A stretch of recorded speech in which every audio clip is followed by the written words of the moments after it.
Assalamualaikum warahmatullahi wabarakatuh. Waalaikumsalam warahmatullahi wabarakatuh. Selamat pagi. Saya ucapkan terima kasih kepada Ibu Syarifita yang telah memberikan waktunya yang telah memberikan kesempatan waktunya untuk kelompok kami.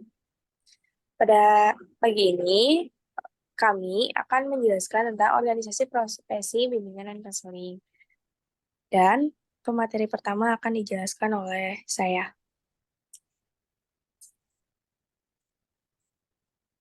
Nah, sejarah ABGIN.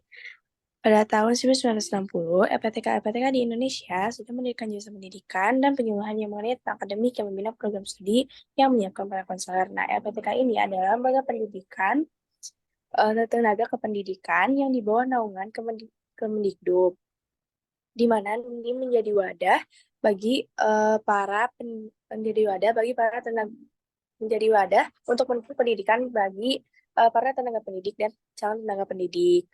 Terus pada tahun 1960, kedua jenjang pendidikan ini gabung menjadi sarjana dengan masa jabatan belajar 4 tahun. Nah, di sarjana ini juga, sebelumnya juga, pada tahun 1960, di tahun yang sama, terdapat dua program, yaitu sarjana muda dengan kuliah 3 tahun, dan program sarjana tua dengan kuliah 4 tahun. Kemudian, sekarang dilebur menjadi program sarjana satu dengan belajar 4 tahun. Dan pada saat itu, para mulai bermunculannya sarjana-sarjana di bimbingan dan konseling. Lalu kemudian pada tahun 1960 juga, pada tahun 1962, Kementerian Pendidikan dan Kebudayaan itu melakukan melakukan kunjungan studi ke Amerika Serikat, di sekolah-sekolah Amerika Serikat, dan mereka melihat adanya layanan penyuluhan dan bimbingan, dan mereka tertarik, kemudian mereka merekomendasikan untuk mendirikan layanan bimbingan konseling.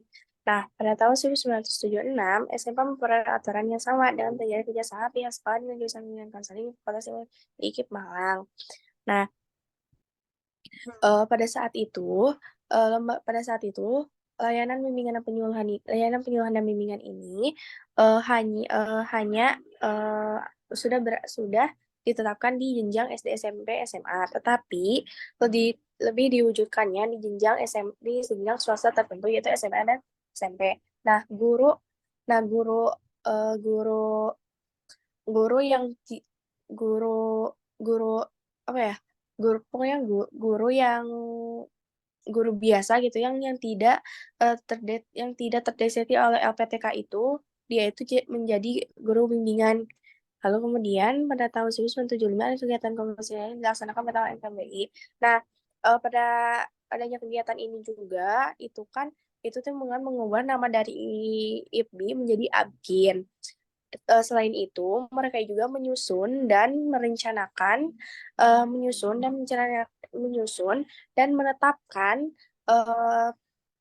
menetapkan kode etik dari bimbingan dan konseling. Nah, dengan tugas-tugasnya yaitu meningkatkan kemampuan dan profesional guru BK, serta menetapkan kode etik juga. Lalu pada tahun 17 Desember 1975 di Malang, ini mengubah nama menjadi Asosiasi Bimbingan Konseling di Indonesia. Saat ini diubah karena mereka memandang bahwa suatu organisasi harus mempunyai nama yang jelas, eksplisit, dan mereka juga di, di ingin lebih dipandang oleh masyarakat luar. Nah, dan itu juga menghimpun semua profesi bimbingan dan konseling.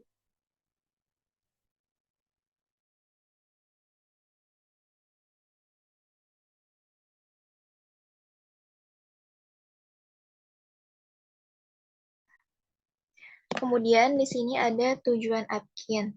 Eh, ada tiga, yaitu yang pertama, turut aktif dalam sukseskan pembangunan nasional, khususnya eh, di bidang pendidikan dengan jalan memberikan sumbangan pemikiran dan menunjang pelaksanaan program yang menjadi garis kebijakan pemerintah. Maksudnya di sini tuh Apkin berperan aktif dalam mendukung pembangunan nasional dengan fokus dalam bidang pendidikan. Nah, kemudian Apkin itu memberikan sumbangan pemikiran berupa penelitian, bimbingan dan konseling untuk meningkatkan efektivitas pada pendidikan. Terus APIN itu menunjang pelaksanaan program-program pemerintah yang berkaitan dengan pendidikan dengan memberikan masukan dan juga dorongan. Terus yang kedua, mengembangkan serta memajukan mereka sebagai ilmu dan profesi yang dalam rangka ikut mempersiapkan sumber daya manusia yang berkualitas tinggi. Maksudnya di sini tuh Apkin berperan penting untuk dalam mengembangkan dan juga memajukan disiplin ilmu bimbingan dan konseling sebagai bidang studi yang memiliki metode dan pendekatan yang ilmiah. Kemudian Apkin juga turut berupaya untuk memperbaiki kualitas pendidikan dan memberikan bekal bagi sumber daya manusia yang berkualitas melalui penguatan mereka sebagai profesi yang profesional dan juga kompeten. Next. Terus yang terakhir, mempertinggi kesadaran, sikap, dan kemampuan profesional konselor agar berhasil guna dan berdaya guna dalam menjalankan tugasnya. Maksudnya, itu di sini fokus dalam pengembangan kesadaran, sikap, dan kemampuan profesional konselor agar dapat memberikan pelayanan bimbingan dan konseling yang tentunya harus berkualitas dan juga memberikan pelatihan, seminar, dan forum diskusi dan keterampilan konselor dalam melaksanakan tugasnya. Terus Apkin juga mempromosikan standar etika dan kompetensi yang tinggi bagi konselor serta mendorong kontinuitas pengembangan profesional. Nah, dalam poin-poin ini, Apkin itu berusaha untuk berkontribusi dalam pembangunan nasional melalui pendidikan, mengembangkan BK sebagai ilmu dan profesi yang berkualitas, serta meningkatkan kesadaran, sikap, dan kemampuan profesional konselor untuk memberikan pelayanan yang lebih optimal.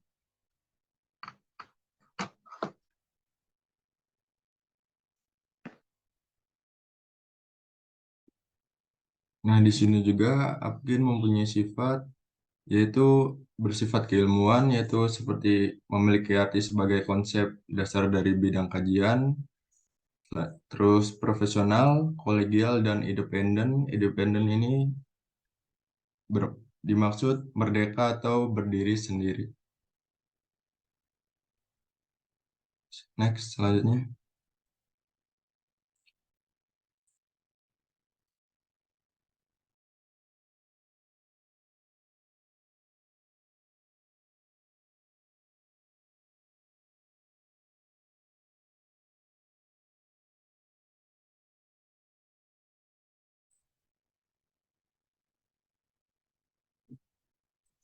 Sorry, Lala masih ke mute gitu, nggak kedengeran.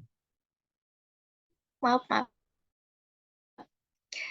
Kemudian di sini ada fungsi Apkin. Fungsi Apkin dari ketiga ini bisa disimpulkan bahwa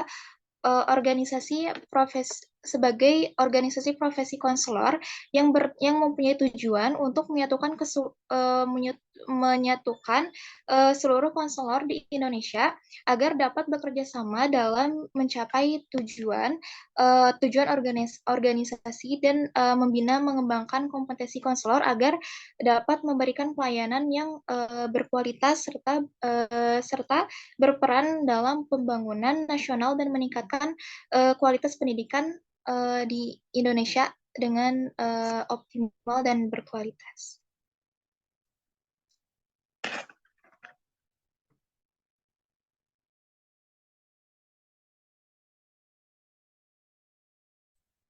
Di sini ada keanggotaan Apkin. Anggota Apkin dibagi menjadi 3, yaitu yang pertama anggota biasa, yang kedua anggota luar biasa, yang ketiga anggota kehormatan.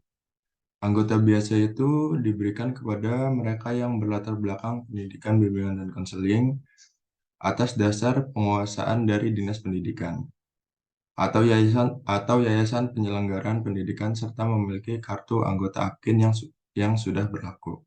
Dan yang kedua, anggota luar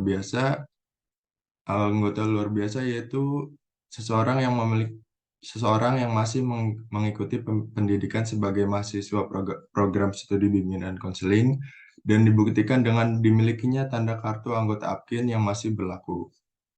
Dan yang kedua, selanjutnya untuk anggota luar biasa yaitu seseorang yang mempunyai ijazah di luar bidang bimbingan dan konseling tetapi menjalankan tugas sebagai guru bimbingan dan konseling di sekolah atau dosen bimbingan dan konseling pada lembaga pendidikan tinggi paling sedikit 3 tahun dan dibuktikan dengan dimilikinya tanda kartu anggota APKIN yang masih berlaku.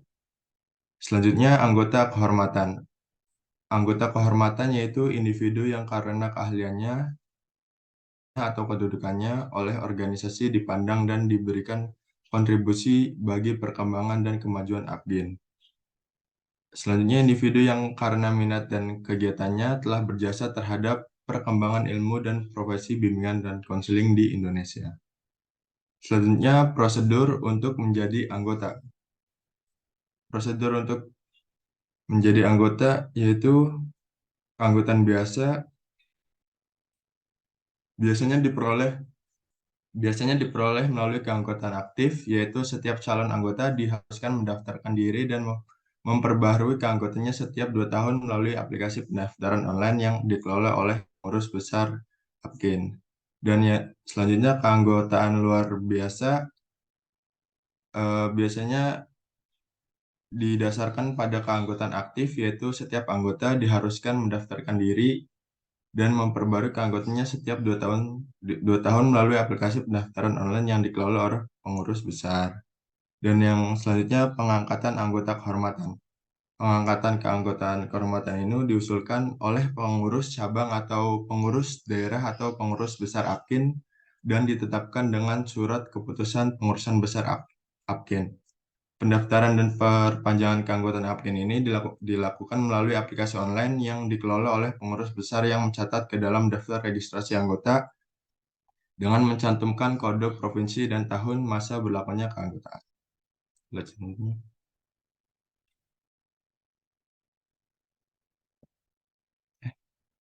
Hak anggota biasa dan luar biasa.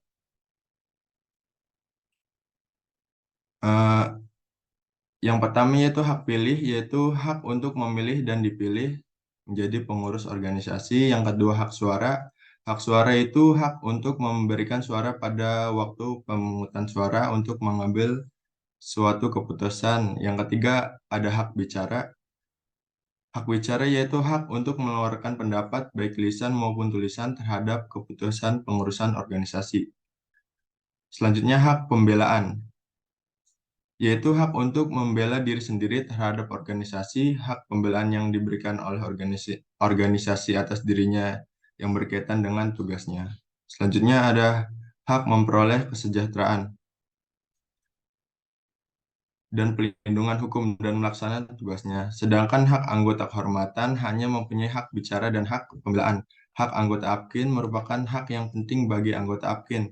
Hak anggota APKIN dapat digunakan untuk berpartisipasi dalam kegiatan organisasi dan memperjuangkan kepentingan anggotaan APKIN. Selanjutnya pendaftaran dan perpanjangan keanggotaan APKIN. Maaf ya tadi salah urutannya.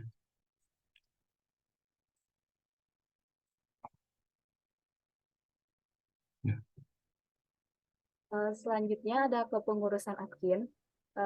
Kepengurusan APKIN dibagi menjadi 3 pengurus, yaitu ada yang pertama pengurus besar.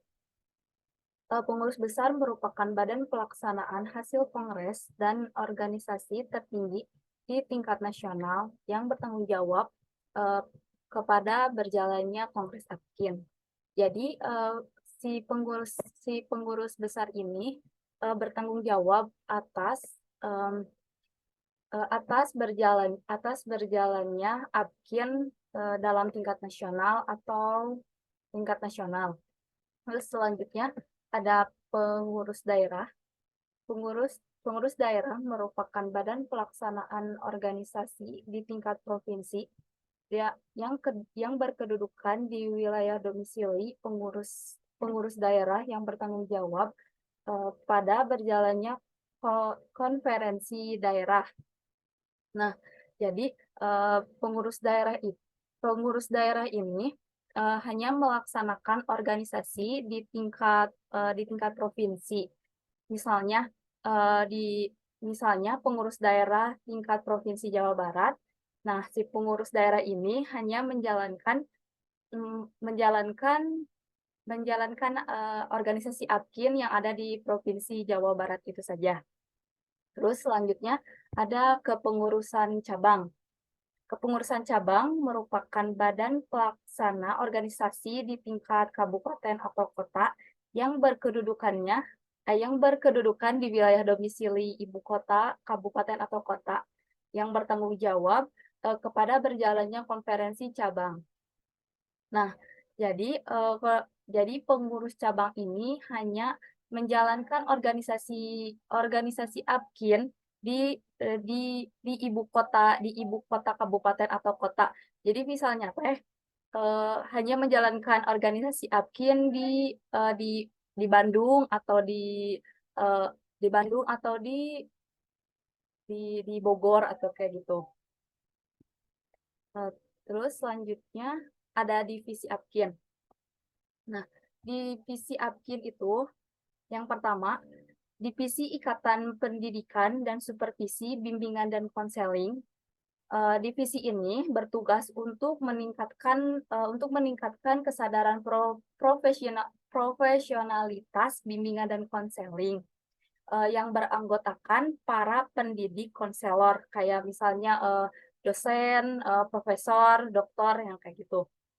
Terus yang kedua, divisi Ikatan Bimbingan dan Konseling Industri dan Organisasi. Divisi ini bertugas untuk meningkatkan profesionalitas bimbingan dan konseling di lingkungan industri atau organisasi yang beranggotakan konselor di bidang organisasi dan industri. Itu yang ketiga, ke divisi Ikatan Bimbingan dan Konseling Sekolah. Nah, divisi ini bertugas untuk mengembangkan profesionalitas bimbingan dan konseling di jenjang pendidikan atau sekolah, misalnya yang beranggotakan guru BK atau konselor di jenjang SD, SMP, SMA, SMK dan sederajatnya. Terus yang keempat, divisi Ikatan Bimbingan dan Konseling Perguruan Tinggi. Nah, divisi ini bertugas untuk mengembangkan profesionalitas bimbingan dan konseling di jenjang perguruan tinggi yang beranggotakan konselor yang bertugas di perguruan tinggi. Yang kelima, divisi Ikatan Instrumentasi Bimbingan dan Konseling Indonesia bertugas untuk mengembangkan profesi bimbingan dan konseling di Indonesia secara umum, beranggotakan para konselor yang bersertifikasi dalam pengadministrasian alat tes psikologis. Terus yang keenam, Ikatan Konselor Indonesia.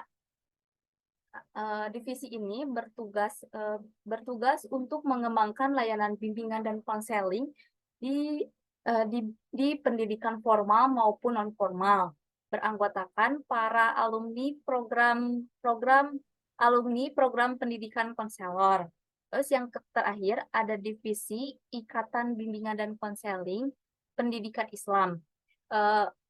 Divisi ini bertugas untuk mengembangkan layanan bimbingan dan konseling di bimbingan dan konseling yang berdasarkan nilai-nilai keislaman, yang beranggotakan para konselor yang berlandaskan pada nilai keislaman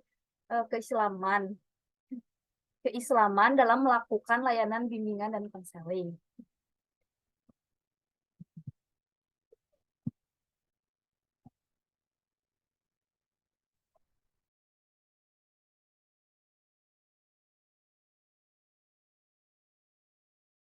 Maaf, Hel, masih mute. Oh iya, Tridharma Abgin. Nah, sekarang kita akan membahas poin yang pertama, yaitu mengembangkan ilmu dan teknologi profesi. Nah, jadi di dalam konseling, di dalam BK juga harus mampu mengembangkan ilmu dan teknologi profesinya. Nah, hal ini dijadikan upaya yang dilakukan untuk terus meningkatkan pengetahuan, keterampilan, dan metode yang digunakan dalam praktik profesi BK. Terdapat beberapa hal tentang mengembangkan ilmu dan teknologi profesi BK, yaitu penelitian dan inovasi. Nah, dalam mengembangkan ilmu dan teknologi profesi juga harus adanya penelitian dan inovasi. Nah, penelitian ini meliputi instrumen data dan eksperimen. Hal ini digunakan untuk memahami fenomena terbaru, masalahnya, dan cara mengatasi masalah tersebut. Yang kedua, pendidikan lanjutan dan pelatihan profesional. Nah, seperti misalnya kayak diadainnya kayak workshop, kayak gitu, terus seminar bagi konselor. Terus kemudian penerapan teknologi dan alat baru. Nah, dalam mengembangkan ilmu dan teknologi profesi juga harus bisa gitu ya, menerapkan teknologi sama alat-alat yang baru. Karena kan semakin ke sini teknologi juga semakin berkembang. Terus kolaborasi dan berbagi pengetahuan. Dan dalam kolaborasi ini maksudnya kolaborasi antar praktisi guru BK. Hal ini itu dapat membantu guru BK dalam mengetahui lebih dalam tentang BK-nya, keBK-annya, sama dapat memunculkan ide-ide yang baru. Terus ada evaluasi dan peningkatan keberlanjutan. Nah, evaluasi dan peningkatan keberlanjutan ini itu em, supaya guru BK itu mengetahui apa yang harus ditingkatkan lagi sehingga si layanannya juga bisa sesuai dengan kebutuhan konselingnya.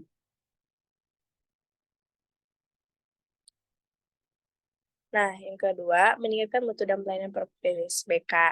Meningkatkan mutu dan pelayanan profesi BK ini melibatkan serangkaian tindakan dan strategi untuk menaiki kualitas praktik bimbingan konseling dan membantu pelayanan yang lebih baik untuk konseling. Nah, dalam meningkatkan mutu juga, hal ini juga dilakukan untuk meningkatkan standar standar dari profesi BK itu. Terus ada yang poin pertama, itu terdapat beberapa cara sebagai berikut. Menyediakan pendidikan dan pelatihan kualitas untuk para praktisi bimbingan konseling. Nah, hal ini juga digunakan untuk memastikan kurikulum itu yang meliputi materi itu sesuai dengan kebutuhan konseling apa enggak, sehingga ya kayak tadi sehingga layanannya yang diberikan juga bisa sesuai dan dengan kebutuhan konseling. Terus menjalankan program supervisi dan pembinaan profesional. Hal ini dilakukan untuk meningkatkan keterampilan konselor, mengembangkan refleksi diri, meningkatkan standar profesi BK, dan supaya si konselornya juga lebih mematuhi ke kode etik dan lebih memahami dan mematuhi kode etik. Terus penerapan teori dan pendekatan terbaik. Nah, menggunakan teori dan pendekatan terbaik ini, jadi si konselor itu harus lebih memahami lebih dalam tentang teknik konselingnya, terus teknik konselingnya, terus teknik konseling, teori konselingnya, terus sehingga dia itu dapat eh, sehingga pada sesi konselingnya juga dia itu bisa tektok gitulah sama si kliennya gitu. Terus eh, terus meningkatkan komunikasi dan keterlibatan dengan konselor serta keluarganya. Hal ini digunakan supaya si konselor itu bisa lebih mengetahui lebih dalam tentang si konselor sehingga konselor itu dapat mengetahui kebutuhan dari konselor ini kayak gitu. Terus melakukan penilaian, kompetensi, dan evaluasi. Hal ini dilakukan untuk mengetahui apakah apakah apa ya mengetahui apakah si intervensi yang diberikan itu udah sesuai belum sama si konseli ini kayak gitu, dan untuk mengetahui dan untuk meningkatkan lagi gitu apa yang harus ditingkatin lagi dari si konseling ini Terus yang terakhir, konselor harus memantau dan mengevaluasi hasil dari pelayanan yang baik yang diberikannya. Nah, ketika ini dilakukan supaya menunjang ini dilakukan untuk menunjang keberhasilan dari sesi konseling itu dan kebutuhan si konseling itu dapat dipenuhi juga, kayak ketika konseling mempunyai masalah, lalu si konselor juga eh, dapat membantu dapat menangani masalah tersebut, sehingga si konselingnya juga bisa percaya diri dengan masalah itu, bisa mengatasi masalah itu juga kayak gitu. Iya.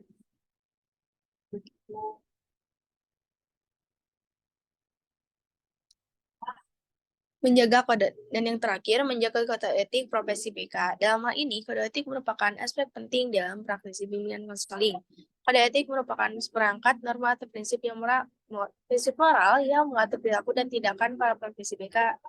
Nah, jadi dalam kode etik juga kan ini juga lebih, sehingga ketika si konselor itu memahami kode etik, tes kode etik juga dapat meningkatkan pelayanan yang baik, yang lebih etis, dan mempunyai standar yang lebih tinggi. Terus, nah, ada pun beberapa cara dalam menjaga kode etik, yaitu memahami dan mempelajari dengan baik kode etik profesi BK. Nah, kalau misalnya kita memahami serta mempelajari kode etik profesi BK, otomatis kan kita gak akan salah kaprah gitu lah dalam melaksanakan konselingnya. Terus, memberikan pelayanan adil, jujur, dan tidak memihak kepada konseli. Jadi si konselor itu harus bersikap netral kayak gitu. Terus, menjaga kerahasiaan informasi konseling merupakan kewajiban utama dan praktik BK. Nah, dalam menjaga kerahasiaan informasi konseling juga emang harus dijaga ya kerahasiaannya juga. Tetapi, kalau misalnya emang adanya alih tangan kasus gitu ya, si kerahasiaan dari informasi konseling juga bisa kok kayak dikasih tahu gitu ya ke yang ingin menanganinya, supaya yang menanganinya juga lebih tahu, oh ini masalahnya kayak gini, sehingga lebih cepat teratasi kayak gitu. Terus praktisi harus memiliki keterampilan pengetahuan yang memadai sehingga dapat terus meningkatkan kompetensi mereka melalui pendidikan lanjutan dan pelatihan. Nah, dalam seminar dan workshop ini kan mereka itu dilatih gitu ya bagaimana untuk bagaimana menjadi guru BK yang baik dan melakukan konseling yang baik kepada klien juga. Kalau misalnya guru BK tidak menghitung keterampilan dan tidak mempunyai keterampilan dan pengetahuan yang lebih luas lagi, ya mereka juga bakalan mempunyai keterbatasan juga gitu dalam melakukan konseling juga. Menjaga batas-batas personal dan pribadi. Jadi si guru BK juga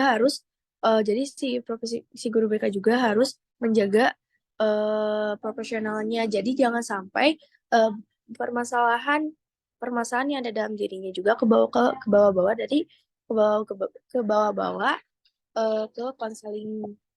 Terus ketika pasti BK menghadapi situasi yang kompleks, mereka harus mempertimbangkan dengan hati-hati tindakan yang akan diambil. Jadi kalau misalnya si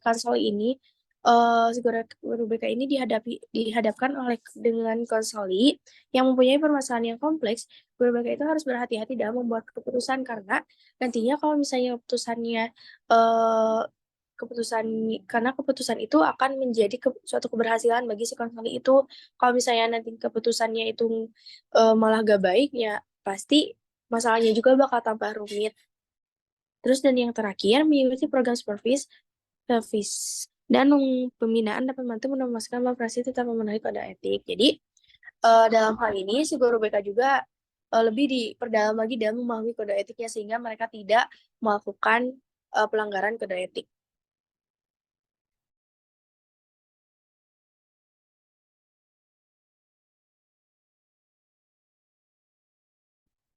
Oke, selanjutnya ada jati diri dan payung hukum Apkin. Yang pertama ada jati diri Apkin. Identitas Apkin yaitu sebuah organisasi profesional di Indonesia yang beranggotakan guru bimbingan dan konseling atau konselor. Nah, jadi Apkin ini sebagai wadah bagi guru bimbingan dan konseling atau konselor eh, dalam eh, dalam eh, dalam dalam dalam menjalankan layanan bimbingan dan konseling, mereka semua berkumpul di organisasi APKIN. Nah, terus yang selanjutnya ada visi APKIN, yaitu mewujudkan Asosiasi Bimbingan dan Konseling Indonesia APKIN sebagai organisasi organisasi profesi terkemuka dan terpercaya dalam memelihara dan mengembangkan ilmu dan praktik bimbingan dan konseling pada tingkat nasional dan internasional berdasarkan Pancasila dan Undang-Undang Dasar 1945. Nah, jadi misi APKIN itu untuk mewujudkan APKIN dalam menjalankan layanan bimbingan dan konseling secara terkemuka, profesional di tingkat nasional dan internasional. Terus yang selanjutnya di sini itu misi APKIN, yaitu mengembangkan profesionalitas layanan bimbingan dan konseling yang peduli terhadap kemaslahatan umat manusia. Nah, jadi maksudnya ini APKIN itu memiliki misi untuk mengembangkan layanan bimbingan dan konseling yang profesionalitas dan efektif, sehingga dapat meningkatkan kepedulian terhadap masyarakat umum. Terus yang selanjutnya ada mengembangkan jati diri guru bimbingan dan konseling atau konselor sebagai pribadi altruistik dan pemangku layanan profesional bimbingan dan konseling. Nah, di sini itu misi APKIN juga untuk mengembangkan jati diri guru bimbingan dan konseling atau konselor lebih profesionalitas, sehingga guru yang sudah memiliki sikap profesionalitas itu akan menjalankan layanan bimbingan dan konseling secara efektif. Terus selanjutnya ada payung hukum. Payung hukum di sini itu maksudnya landasan hukum yang melandasi APKIN. Yang pertama Undang-Undang Nomor 20 Tahun 2003 tentang Sistem Pendidikan Nasional. Nah, dalam undang-undang ini APKIN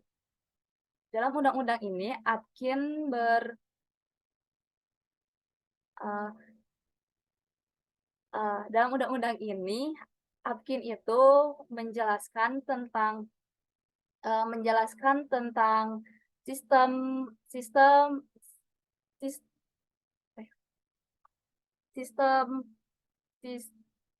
sistem pendidikan yang dapat membantu mengembangkan potensi siswa seperti dari aspek pribadi, sosial, belajar, dan karir.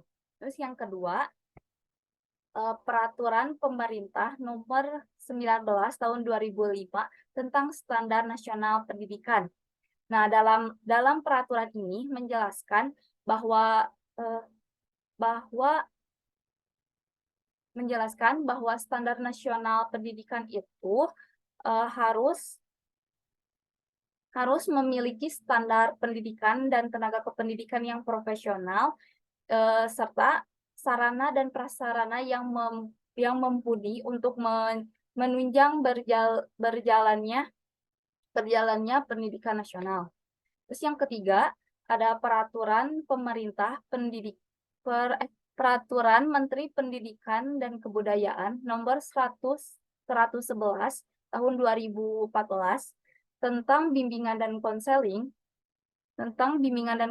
pada pendidikan dasar dan menengah. Nah, dalam peraturan ini menjelaskan bahwa bimbingan dan konseling itu membantu peserta didik untuk mencapai perkembangan yang optimal, mulai dari perkembangan perkembangan pribadi, sosial, belajar, dan karirnya, sehingga dapat meningkatkan kemandirian dalam hidupnya. Terus yang terakhir, ada Peraturan Menteri Pendidikan dan Kebudayaan Nomor 112 Tahun 2014 tentang penyelenggaraan bimbingan dan konseling pada suatu pendidikan dasar dan menengah. Nah, peraturan ini menjelaskan tentang tujuan bimbingan dan konseling untuk menyelenggarakan layanan bimbingan dan konseling dan membantu mahasiswa untuk dapat mengembangkan aspek pribadinya, aspek sosial, aspek belajar, dan aspek karirnya, sehingga dapat mengembangkan kemandirian dalam hidupnya. Ya, selanjutnya. Sekarang ke materi terakhir yaitu implikasi. Nah, yang satu, memperkuat profesi bimbingan konseling Abgin berperan dalam mengembangkan profesi bimbingan konseling di Indonesia. Jadi, dengan adanya Abgin ini, profesi bimbingan konseling ini lebih diarahkan gitu. Jadi kan karena kalau misalnya jadi profesi ini juga dapat membantu konselor gitu ya dalam memahami teknik konseling yang lebih lanjut juga kayak gitu. Terus dalam mematuhi kode etiknya juga. Terus mempertemukan praktisi bimbingan dan konseling, agen menjadi wadah bagi para peserta bimbingan konseling untuk bertemu, berkolaborasi, dan membangun profesional. Nah, biasanya mereka bertemu dalam workshop atau enggak dalam seminar. Nah, sehingga seperti yang disebutin tadi, sehingga ketika adanya pertemuan dari para praktisi bimbingan konseling ini, maka memunculkan ide-ide baru bagi para setiap si konselornya.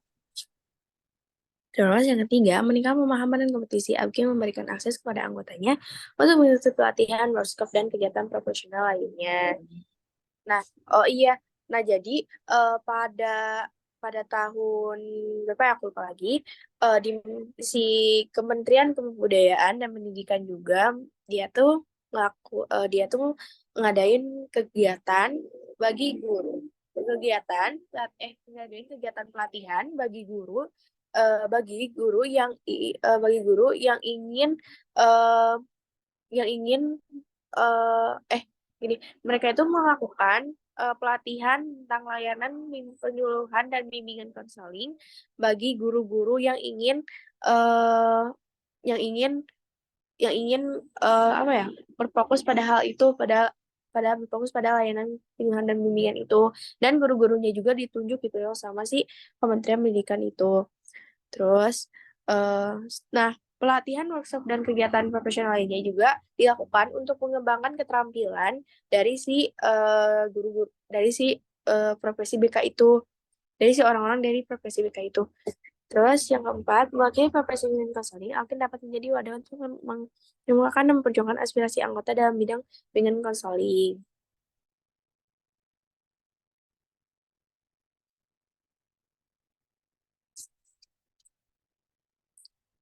Sekian pemaparan dari kelompok kami. Wassalamualaikum warahmatullahi wabarakatuh. Waalaikumsalam warahmatullahi wabarakatuh. Warahmatullahi wabarakatuh.